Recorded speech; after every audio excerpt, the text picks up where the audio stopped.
No puedes desalojarnos. Somos tus padres. Mi papá escupió las palabras después de recibir la notificación de desalojo. Me mantuve firme. 2 semanas más tarde, llegué a la casa con el alguacil. Nunca imaginé que estaría parada a mi entrada a las 8:30 de la mañana un jueves, viendo cómo el alguacil Martínez supervisaba a mis padres mientras cargaban sus pertenencias en un camión de mudanzas alquilado. Los ojos de mi madre estaban rojos e hinchados de tanto llorar, mientras que el rostro de mi padre era una máscara de ira apenas contenida. Ninguno de los dos me miraba directamente. Los vecinos se asomaban por detrás de las cortinas, sin duda añadiendo esta escena a la comidilla del vecindario. Debería haberme sentido culpable, desconsolada o al menos en conflicto por desalojar legalmente a mis propios padres. En cambio, todo lo que sentí fue una abrumadora sensación de alivio mezclada con la amarga satisfacción de finalmente defenderme. 3 meses antes, nunca hubiera creído que sería capaz de esto. Pero eso fue antes de escucharlos reírse de que yo era su banco personal. Antes de darme cuenta de que, para ellos, no era una hija. Era solo un cajero automático ambulante. Mi nombre es Rita, tengo 32 años, y así es como finalmente me liberé de una vida de explotación financiera y emocional a manos de las personas que se suponía que me amarían más. Crecí en un hogar donde el dinero siempre se discutía, pero nunca era suficiente. Mis padres no eran pobres, pero vivían por encima de sus posibilidades y trataban el ahorro como una actividad opcional. Mientras tanto, yo era la hija estudiosa y responsable que trabajaba los fines de semana en el supermercado local desde los 16 años mientras mantenía un promedio de 4.0. Fui la primera en mi familia en graduarme de la universidad, trabajando en 3 empleos de medio tiempo para complementar mis becas. Después de graduarme, conseguí un puesto de nivel inicial en una empresa de tecnología financiera en Seattle. El salario inicial no era impresionante, pero vivía frugalmente, compartía un apartamento con 2 compañeros de cuarto y ahorraba dinero cada mes. Mis padres, mientras tanto, se enfrentaban a una emergencia financiera tras otra. El coche de papá se averió. Mamá necesitaba un tratamiento dental que no cubría el seguro. El techo tenía una gotera durante un invierno particularmente malo.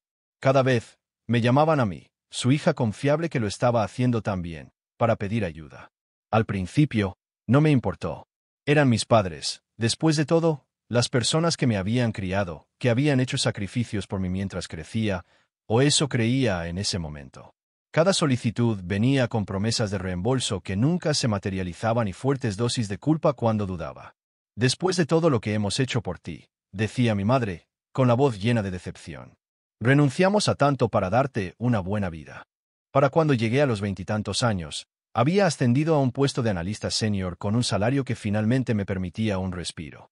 Había estado ahorrando agresivamente para el pago inicial de una propiedad, sabiendo que el mercado inmobiliario de Seattle solo se volvería más caro. Cuando encontré una modesta casa de 3 habitaciones en Renton por $340,000, aproveché la oportunidad. No era la casa de mis sueños, pero estaba en buenas condiciones, en un vecindario decente y, lo más importante, era una inversión en mi futuro. 2 semanas después del cierre, mis padres llamaron con noticias que pusieron mi vida patas arriba. Los estaban desalojando de su apartamento. Papá había perdido su trabajo 6 meses antes y no había encontrado uno nuevo. No tenían a dónde ir ni ahorros de los que hablar. «Somos tus padres, Rita», dijo mi padre, con la voz quebrada de una manera que rara vez había escuchado. «Nunca te pediríamos nada si tuviéramos otra opción». En contra de mi buen juicio y a pesar de las advertencias de mis 2 amigos más cercanos, les ofrecí mi propiedad de inversión como una solución temporal. Yo seguiría alquilando mi apartamento en la ciudad, cerca del trabajo, y ellos podrían quedarse en la casa hasta que se recuperaran. Acordamos 6 meses, con el entendimiento de que usarían este tiempo para encontrar trabajo y ahorrar para su propio lugar. 6 meses se convirtieron en un año se convirtió en 2. Cada vez que sacaba el tema de que se mudaran, me encontraba con excusas, problemas de salud o viajes de culpabilidad sobre la lealtad familiar. La sangre es más espesa que el agua. Rita se convirtió en el mantra de mi madre. La familia cuida de la familia. Mientras tanto, yo pagaba la hipoteca mensual de $1,950, cubría los servicios públicos que promediaban $380 al mes y me ocupaba de todos los problemas de mantenimiento que surgían. Cuando el calentador de agua se averió, $1,200. Cuando el horno necesitó reparaciones, $800. Cuando las canaletas necesitaron ser reemplazadas, $2,300. Todo recayó sobre mí. Peor aún, mis padres parecían haber abandonado por completo la idea de encontrar trabajo. Mi padre, A los 58 años, se declaró demasiado viejo para empezar de nuevo, a pesar de ser un electricista cualificado en una zona con un auge de la construcción. Mi madre, de 56 años, afirmó que su fibromialgia le impedía trabajar, aunque de alguna manera se las arreglaba para trabajar en el jardín durante horas y asistir a las reuniones semanales del club de lectura. El desgaste financiero era enorme, pero el desgaste emocional era aún mayor. Pospuse mis propios objetivos, incluida una maestría que quería cursar, porque no podía pagar la matrícula y mantener a mis padres. Mi vida amorosa sufrió. Explicarles a las posibles parejas que una parte significativa de mis ingresos se destinaba a mantener a mis padres totalmente capaces no era precisamente atractivo. Las pocas veces que llevé a novios serios a casa, mis padres se comportaron de forma tan autoritaria y me avergonzaron tanto que las relaciones inevitablemente fracasaron. Para el tercer año de este acuerdo, mi resentimiento estaba creciendo, pero las cadenas de la obligación y el deber filial me mantenían atrapada. Es decir, hasta que un martes cualquiera por la tarde de abril lo cambió todo. Me había tomado un raro día libre del trabajo para reunirme con un plomero en la casa. El triturador de basura había dejado de funcionar, y mis padres insistían en que necesitaba atención inmediata. Les había enviado un mensaje de texto esa mañana para confirmar que llegaría alrededor de la 1 de la tarde con el plomero. Mi madre había respondido con un emoji de pulgar hacia arriba. Cuando llegué a la entrada a las 12:45, noté varios autos desconocidos estacionados afuera. Extraño, ya que mis padres habían dicho que estarían haciendo mandados hasta alrededor de las 2 de la tarde. Usé mi llave para entrar y escuché voces y risas provenientes de la cocina. Me acerqué en silencio, sin querer interrumpir lo que parecía ser algún tipo de reunión. Fue entonces cuando escuché mi nombre. Rita es tan fácil de manipular, decía mi madre, con la voz que se oía claramente por el pasillo. Todo lo que tengo que hacer es mencionar lo duro que trabajamos para criarla, y ella se derrumba inmediatamente. Siguieron las risas. Me quedé helada, con la mano en la pared, incapaz de avanzar o retroceder. Es nuestro cajero automático personal, intervino mi padre. El triturador de basura funciona bien. Lo desconecté ayer porque necesitábamos que pagar algunas otras cosas este mes. Más risas. Una voz que no reconocí preguntó: ¿No te preocupa que lo descubra eventualmente y los eche? Por favor, se burló mi madre. Es demasiado blanda. Además, somos sus padres. ¿A dónde iríamos? Nunca tendría las agallas para desalojarnos de verdad. Moriría de culpa primero. Y para entonces, añadió mi padre, estará demasiado invertida. Esta casa será prácticamente nuestra de todos modos. No está casada, no tiene hijos, todo volverá a nosotros al final. Solo estamos disfrutando de los beneficios antes de tiempo. El grupo volvió a estallar en carcajadas. No recuerdo haberme alejado de la cocina. No recuerdo haber salido por la puerta principal ni haber subido a mi auto. Lo siguiente que recuerdo claramente es estar sentada en el estacionamiento de un Starbucks a 5 kilómetros de distancia, con las manos temblando tanto que no podía levantar la taza de café que aparentemente había pedido. Mi teléfono vibró con un mensaje de texto de mi madre. ¿Dónde estás? Pensé que venías con un plomero. Apagué mi teléfono y me senté allí durante horas, repasando sus palabras una y otra vez en mi mente. La crueldad casual, la manipulación calculada, la absoluta falta de respeto o amor en sus voces. Por primera vez, vi la situación con perfecta claridad. No estaba ayudando a mis padres a superar un momento difícil. Estaba siendo explotada sistemáticamente por personas que me veían como nada más que un recurso para agotar. Todo, cada viaje de culpabilidad, cada emergencia, cada historia triste, había sido orquestado para mantener funcionando su tren de salsa. Algo dentro de mí se endureció ese día. La hermosa hija que siempre había antepuesto las necesidades de sus padres murió en ese estacionamiento de Starbucks. En su lugar surgió alguien nuevo, alguien que se valoraba lo suficiente como para decir basta. A la mañana siguiente, llamé al trabajo para decir que estaba enferma y concerté 2 citas importantes, una con un terapeuta especializado en trauma familiar y otra con un abogado de bienes raíces.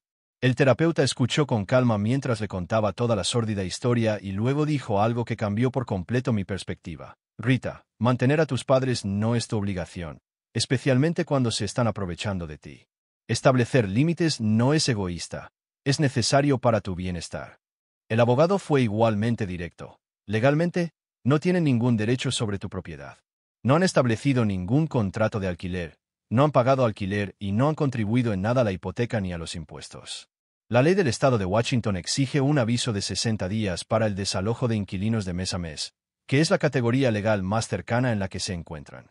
Podemos redactar los documentos hoy mismo.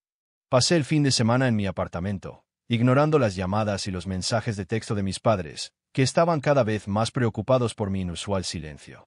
Utilicé el tiempo para crear una hoja de cálculo detallada de todo lo que había gastado en ellos durante los últimos 3 años. Pagos de la hipoteca, $70,200. Servicios públicos, $13,680. Reparaciones y mantenimiento del hogar, $9,450. Préstamos directos en efectivo, $12,800. Comestibles y gastos varios, $7,320.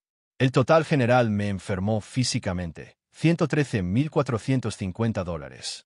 Más que suficiente para la maestría que había pospuesto, suficiente para un pago inicial sustancial de un lugar en la ciudad más cerca de mi trabajo, suficiente para haber cambiado la trayectoria de mi propia vida, sacrificada en cambio para financiar el desempleo voluntario y el cómodo estilo de vida de mis padres. El lunes por la mañana, tenía lista la notificación de desalojo. Conduje hasta la casa, con el corazón latiéndome tan fuerte que pensé que se me saldría del pecho. Mis padres estaban en casa, descansando en la sala de estar que yo había amueblado, viendo el gran televisor inteligente que les había comprado la Navidad pasada. «Rita», exclamó mi madre cuando entré. Estábamos muy preocupados. «¿Por qué no has contestado a nuestras llamadas? ¿Y qué pasó con el plomero?» Coloqué el sobre en la mesa de café entre nosotros. «Este es un aviso de desalojo de 60 días. Tienen hasta el 21 de junio para encontrar otro alojamiento y mudarse de mi propiedad». La sorpresa en sus rostros habría sido cómica en otras circunstancias. Mi padre se recuperó primero. Su expresión pasó de la sorpresa a la indignación. «¿Qué demonios es esto? No puedes desalojarnos. Somos tus padres». «En realidad, sí puedo», dije con calma. «Soy la única propietaria de esta propiedad y no tienen ningún derecho legal a estar aquí. He sido más que generosa al permitirles vivir aquí sin pagar alquiler durante 3 años. Ese acuerdo ahora ha terminado». Los ojos de mi madre se llenaron de lágrimas, las mismas lágrimas manipuladoras por las que había caído innumerables veces antes. «¿Cómo puedes hacernos esto? Después de todo lo que hemos sacrificado por ti. ¿A dónde iremos?» Deberían haber pensado en eso antes de llamarme su cajero automático personal y reírse de manipularme. Antes de desconectar un triturador de basura que funcionaba solo para sacarme más dinero. «Lo escuché todo, mamá, el martes pasado. Tú y papá, y sus amigos, riéndose de que nunca tendría las agallas para desalojarlos». El color desapareció de sus rostros. Mi padre intentó dar marcha atrás. «¿Entendiste mal, Rita? Solo estábamos bromeando. Ya sabes cómo habla la gente».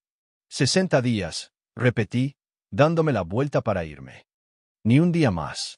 Si no se van para entonces, el alguacil los escoltará». «Maldita ingrata», mi madre me agarró del brazo, clavándome los dedos dolorosamente. «Te dimos la vida. Te criamos. ¿Nos debes algo?» La miré directamente a los ojos, ya sin miedo a su desaprobación o a su ira. «No les debo nada. Ya no».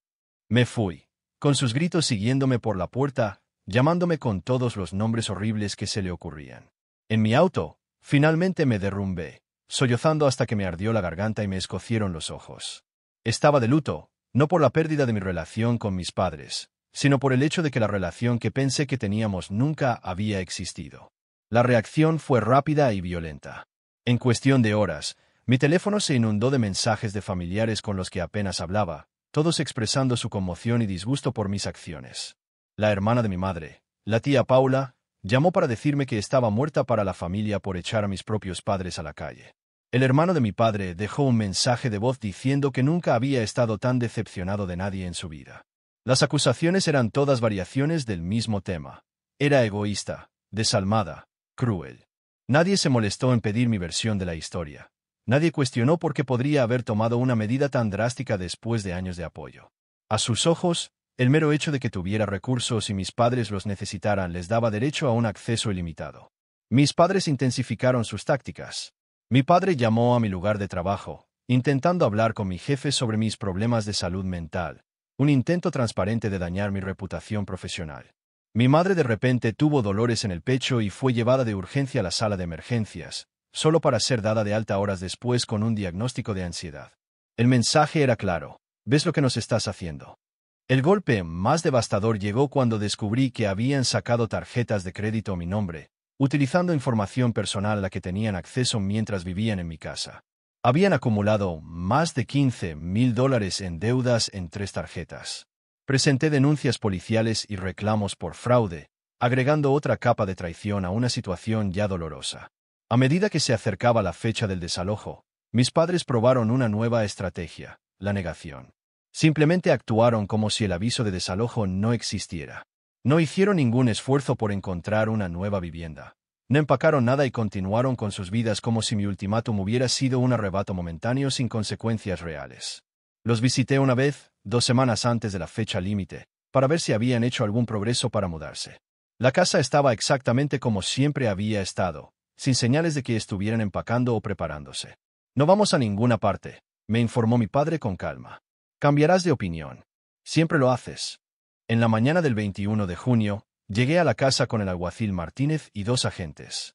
Mis padres habían sido informados de la hora exacta en que llegaríamos para hacer cumplir el desalojo, pero aún no habían hecho ningún arreglo. Cuando entramos, estaban sentados en la sala de estar, todavía en bata, tomando café como si fuera un día cualquiera. ¿De verdad trajiste a la policía?, preguntó mi madre con incredulidad. ¿A tus propios padres? Estos oficiales están aquí para hacer cumplir una orden de desalojo legal, explicó el alguacil Martínez. Tienen 2 horas para reunir sus pertenencias personales esenciales.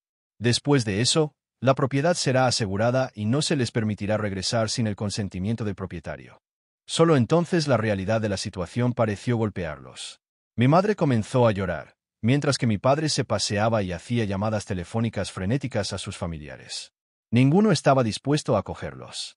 La verdad que nunca habían querido afrontar, que habían alienado a todos en sus vidas con su comportamiento autoritario, finalmente era inevitable. ¿A dónde se supone que debemos ir?, exigió mi padre.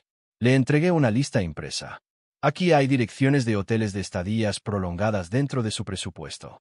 Sus ingresos combinados del Seguro Social son suficientes para cubrir un apartamento modesto. Han tenido 60 días para resolver esto. Al final, alquilaron un camión de mudanzas y lo cargaron con sus pertenencias, maldiciéndome todo el tiempo. Un primo lejano finalmente accedió a dejarlos quedarse en su sótano temporalmente. Cuando se fueron, sentí que un enorme peso se levantaba de mis hombros. Por primera vez en años, pude respirar libremente. Las secuelas del desalojo fueron tanto liberadoras como desafiantes. Pasé el primer mes haciendo que limpiaran y repararan a fondo la casa. Mis padres no habían sido amables con la propiedad. Había manchas en las alfombras, agujeros en las paredes y signos de abandono por todas partes. Costó casi $8,000 restaurarla a condiciones habitables. Contraté a una empresa de administración de propiedades y encontré inquilinos confiables, una familia joven que pagó su depósito y el primer mes de alquiler sin quejarse. Los ingresos constantes de la propiedad ahora se destinaban a construir mi futuro en lugar de subsidiar el estilo de vida de mis padres. Con el drenaje financiero finalmente tapado, me inscribí en el programa de maestría en línea que había pospuesto durante tanto tiempo. Me mudé a un apartamento más bonito cerca del trabajo, reduciendo mi viaje de 45 minutos a 15. Empecé a salir de nuevo, esta vez sin el bagaje de padres parásitos que explicar u ocultar. La terapeuta me ayudó a superar la culpa y el dolor que aún surgían ocasionalmente. Estás de luto por los padres que mereces tener, explicó durante una sesión particularmente difícil. Está bien estar triste por esa pérdida, incluso mientras te sientes orgullosa de ti misma por establecer límites saludables.